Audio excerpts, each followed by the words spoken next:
Hi, and welcome to Bamboo and Tea with Dr. Coffee. I'm Alana Coffee, and I'm a clinical psychologist. And every month or two, I will bring to you an interview with someone so special in our community. This month's interview is with Dr. Rose Evelyn Friedheim, right? And I'm so excited to just introduce her to our community and our population. And we have no script. We're just going to talk story.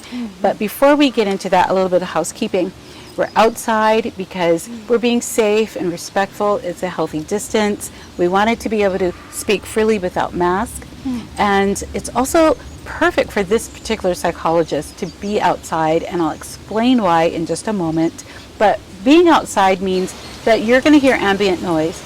I can hear an airplane now. There's chickens in the background. Sometimes motorcycles go by, all kinds of things happen. Bear with us, be patient. This is the beauty of being outside, but it can be kind of noisy. So without further ado, I'd really like to get into this interview with Dr. Rose Evelyn Friedheim. Thank you for making the time. Thank you so much. So how should I refer to you? I think you had asked, what would you like to call each other this morning? Well, thank you for asking. I think it's such a relevant question. My name is Rose Evelyn Pu'au Michaelani Friedheim, and I'm fortunate to have been able to have the opportunity to pursue my education and my doctorate, so I'm very proud to be a doctor. I'd be happy to be called Rose Evelyn, Dr. Rose Evelyn. Any of the above works for me. I love it. Dr. Rose Evelyn. It's so sweet. I love it. So people call me Dr. Coffee, but I think sometimes they get really confused. They're like, Coffee, is that a made-up name, or it's really my last name, and it's really spelled with 2 F's and 2 E's, and Dr. Coffee or Dr. Alana. The way that you came to be here this morning is what my goal always is for people who are watching is to understand what psychology is and who we are as people. And one of the things that we are required to do is every year get these things called continuing education units, right? So we have to continue to educate ourselves. And one of the ways that we do that is we go to conferences. So I was this year at our Hawaii Psychological Association conference when you get to choose what do you want to do, and I'm like, oh, this one sounds interesting, and there you were, and you were talking about something that made my day, week, month, changed my life, and I'm so grateful that you're here today to talk about it. So what is ecotherapy? Please tell the people what you do. Thank you. What a broad question, and thank you again for this invitation. Oh, yeah. So my academic research and my dissertation was titled Nature as a Co-Therapist. And I look at the ways in which we can return mental health treatment back to our indigenous practices and back to our inherent connection with ourselves and with the earth. I love the title that you've offered for our time together, which is returning to our connection with our mother. And I particularly love the part around our mother and recognizing that we are all interconnected.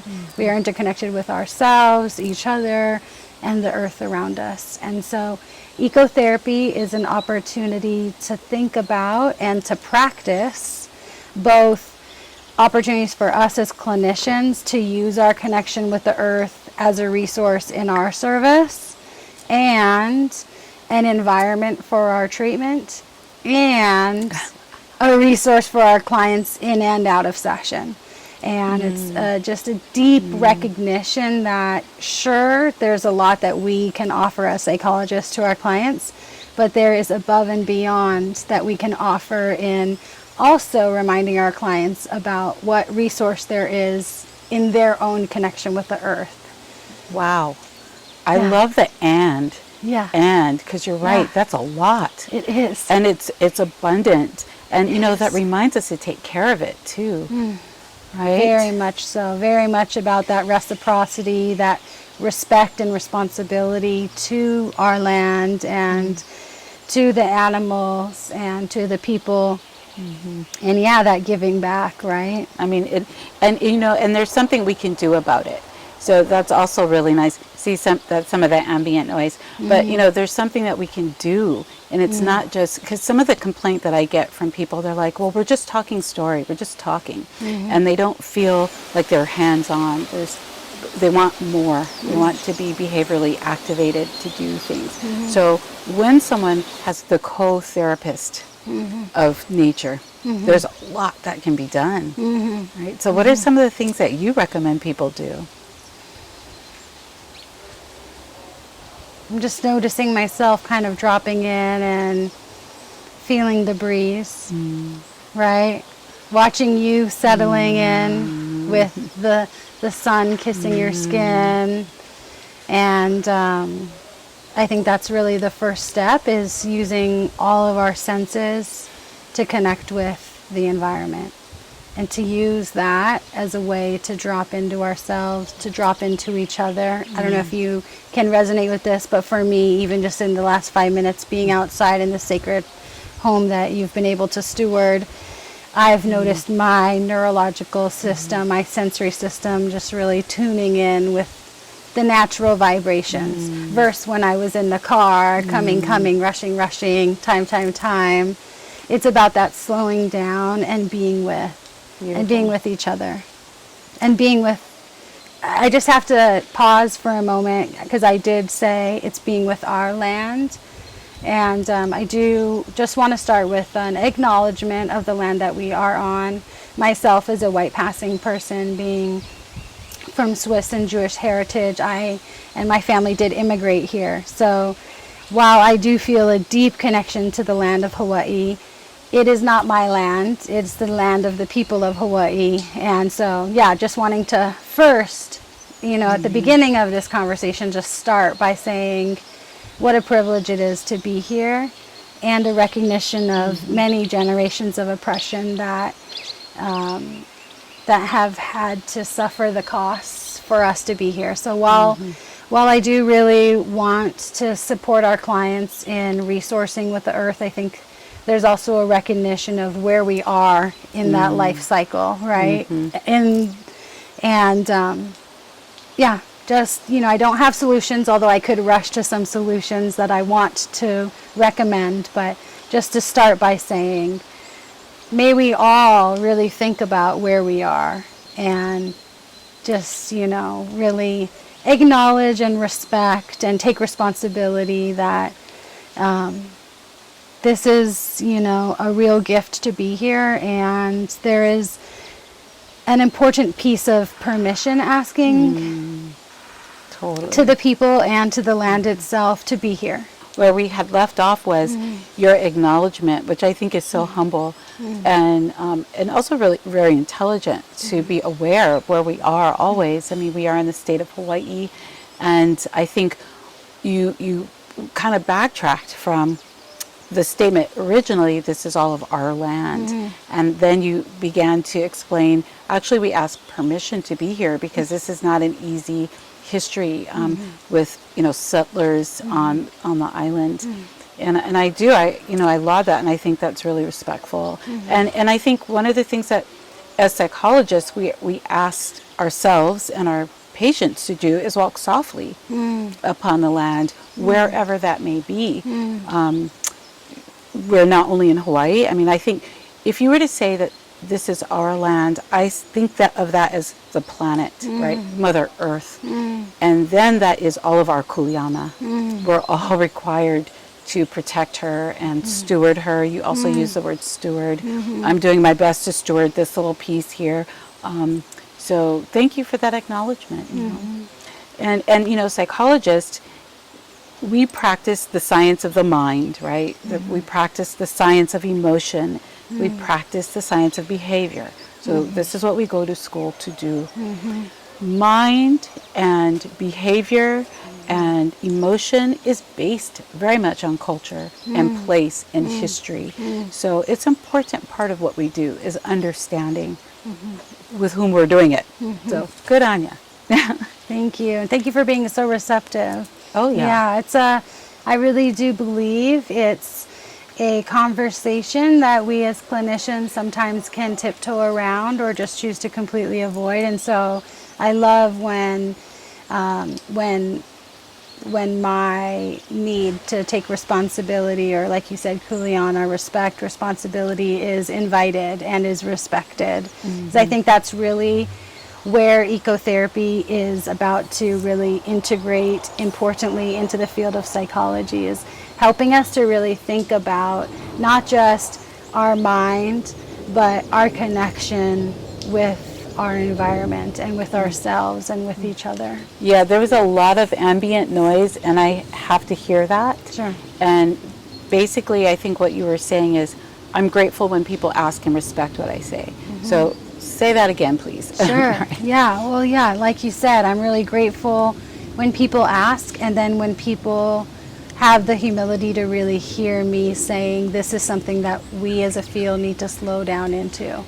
We need to think about what kind of responsibility we have to our environment, and what kind of responsibility we have to our clients, to not sell them that we are these prestigious psychologists that are the healing, but that they, as humans, have the healing within them in their relationship, their inherent relationship. My mentor, Dave Talamo, talks about our foundational attachment with the earth, and that being the kind of foundation that we can build our attachments with ourselves, each other, our families, our communities. So, I love it. yeah. Thank you. You were mentioning I guess one of your mentors. Now, so when I do these interviews, just for our listeners, I do a little bit of background checking. This woman who sits in front of me has 12 pages of history and study, and you've done a huge body of work. And I'm looking at all the names of all the people who supported you along that journey, that path. Can you talk about them a little bit? And then we'll go back to our original, but go there. Yeah, thank you. Well, I will start by just acknowledging that I am blessed to have been born and raised in Hawaii. And I really believe that my understanding and respect for the practices of ecotherapy began with my own upbringing of the teacher, of the mother that I was blessed to be in contact with here in Hawaii.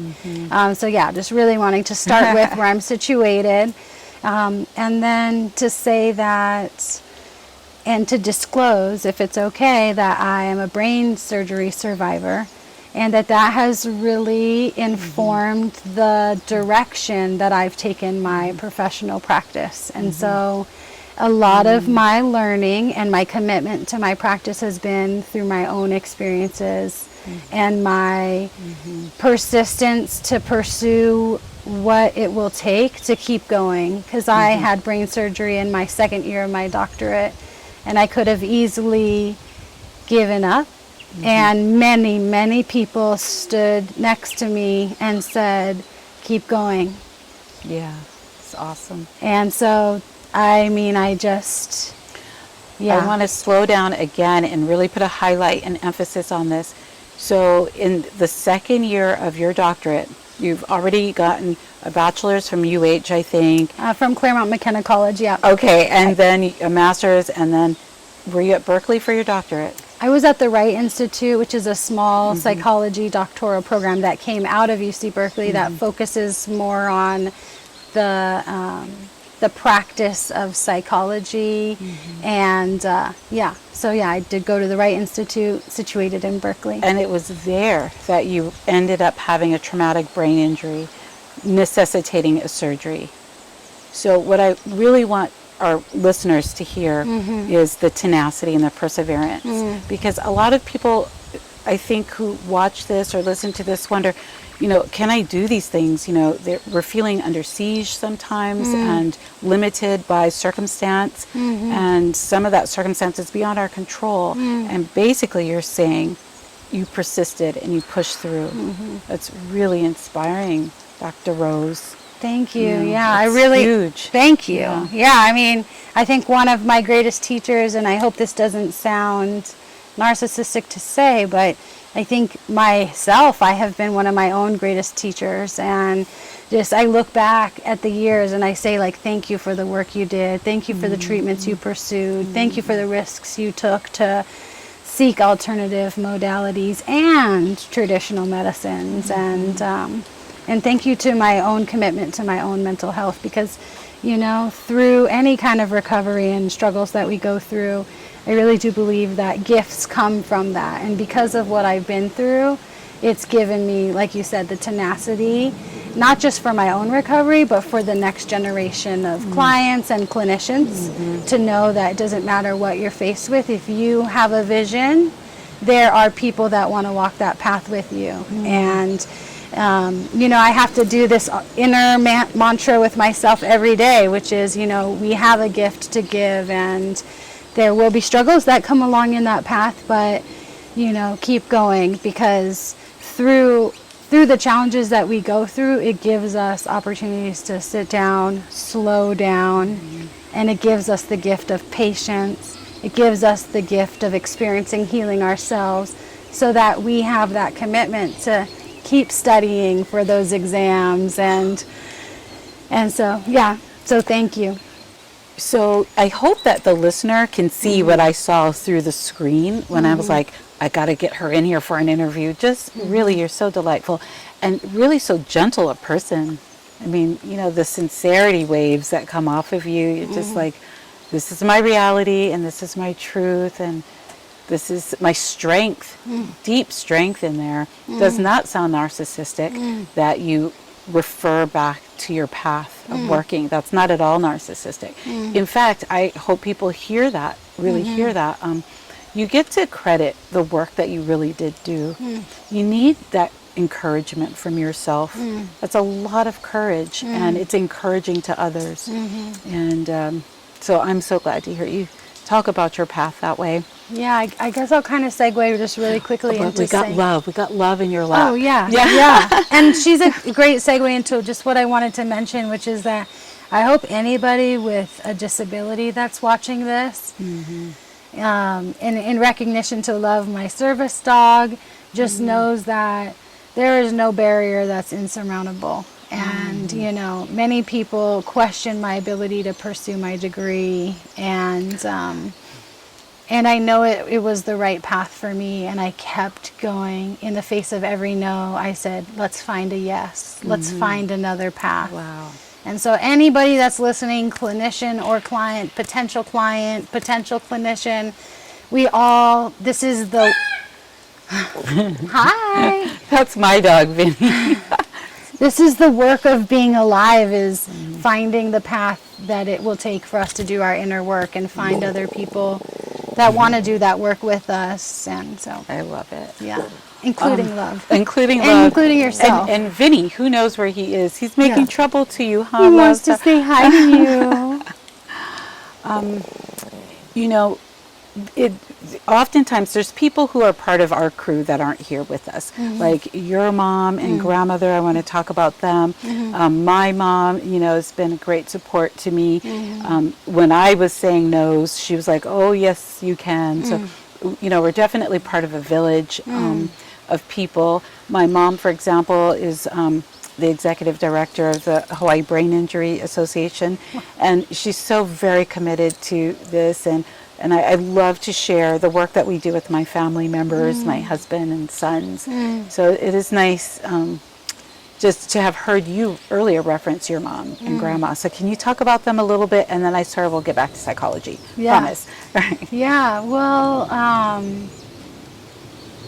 wow. I mean, I love the title, you know, connecting with our mother, and to acknowledge that I was born into a legacy of women that come from Switzerland and a Jewish father. And I really do believe that who I am and where I am right now is because of the choices that both my parents and my grandparents and many, many, many generations of sacrifice and celebration took to get me situated right here with you.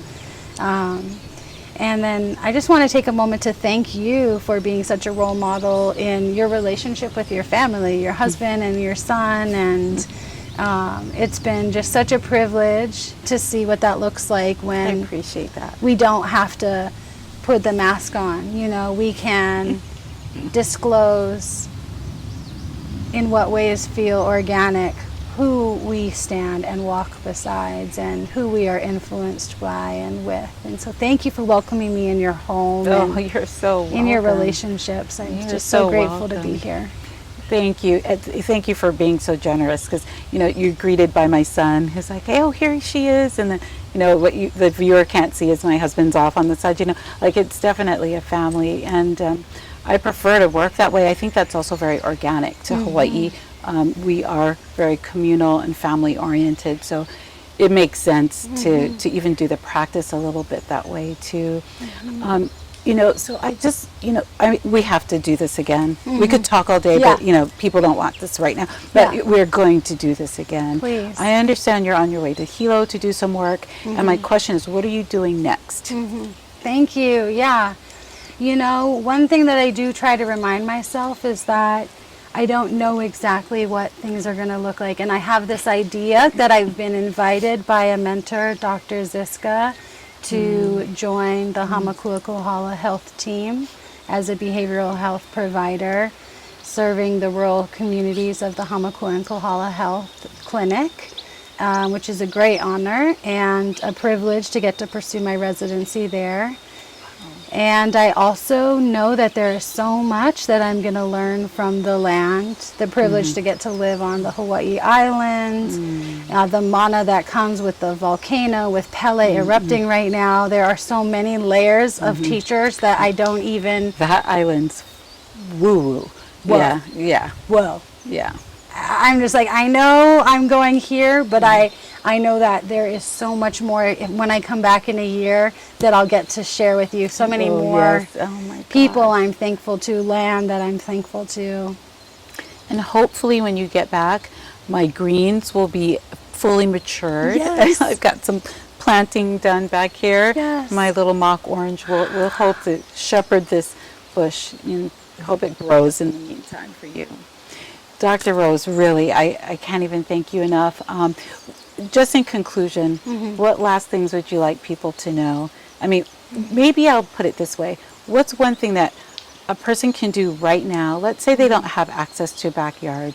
What's one thing that a person can do outside, like right now, insta better?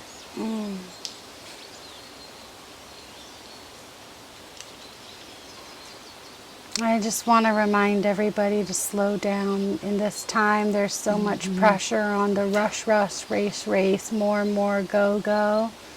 And while there is a lot for us to go, find, there's a lot within. There's a lot of resource within and just right around us. You know, even if you're in your home, look out the window and look at the sunshine. Be reminded what a gift it is to be alive. Think about what your dreams are and go for them. Share your dreams with other people so they can help you walk the path together and find people that align with you.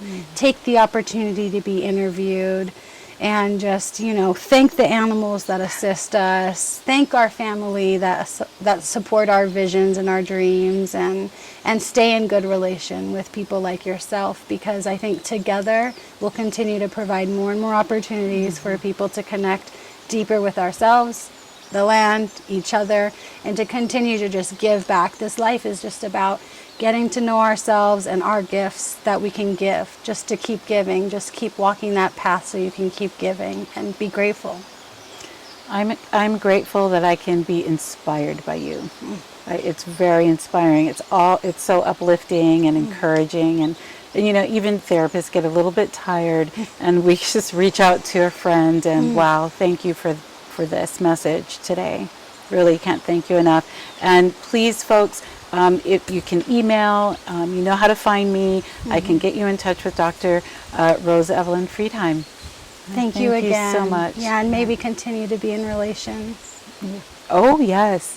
Can't get rid of me. I don't want to. Yeah. All right. Thank you. And have a great travels over Thank there. you. Dr. Ziska is very fortunate. Very, very fortunate that she, you know, provided the opportunity for me to receive the training of my residency despite my disability, just, you know, opening doors for accommodations and just letting me know that the children of Hawaii need me, and that the opportunity to be of service is there for me. And I'm just so thankful to be home. Girl. See you next year when you get back to Oahu. Thank you.